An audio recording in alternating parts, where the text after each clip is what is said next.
Assalamu alaikum everyone.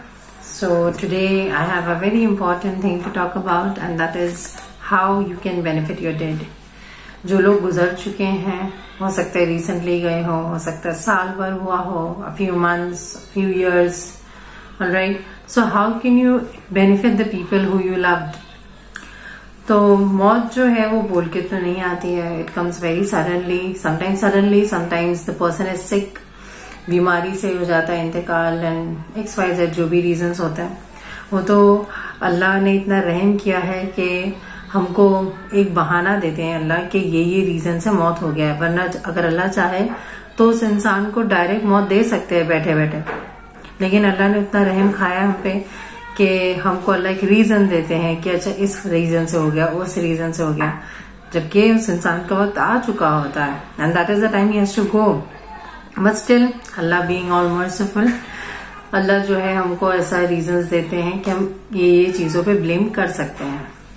खैर, तो जब हम फौत हो जाएंगे कौन सी चीजें वो है जो हमें फायदा पहुंचा सकती है? तो सबसे पहले ये है कि चैरिटी, जो सदका हम करते हैं वो ऑनगोइंग होना चाहिए. मतलब हमारे बाद भी कुछ ऐसे लोग हो जो हमारे बिहाफ पे सदका करे, हमारे लिए चैरिटी करे हमारे लिए.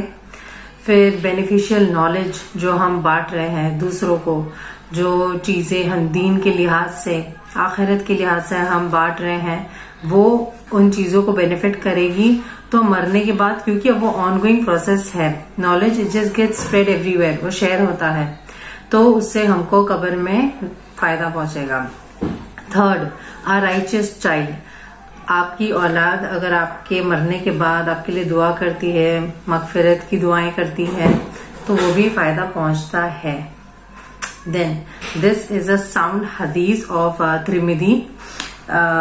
हदीस का नंबर है 1376. ओके, तो त्रिमिदी की हदीस है ये तीन चीजें 100% सही है एंड ये हमको फायदा पहुंचा दी है. अपार्ट फ्रॉम दैट आप हज और उम्रा कर सकते हैं. शर्त ये है कि जिसका इंतकाल हुआ है उसने अपनी लाइफ में हज और उम्रा पहले खुद के लिए किया हो, फिर अगर वो गुजर जाता है तो आप उसके लिए हज और उम्रा कर सकते हैं. ऑलराइट, आफ्टर दैट आप उस इंसान के लिए रोजा रख सकते हैं.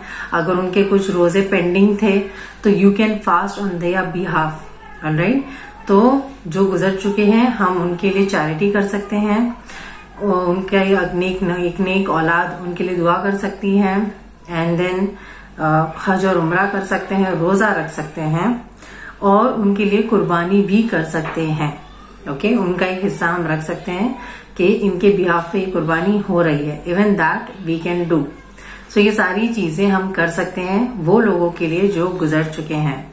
एंड सबसे पहली बात, हमको हमेशा याद रखना चाहिए मौत को कि हम कभी भी मर सकते हैं and because of that we should always try to do good things.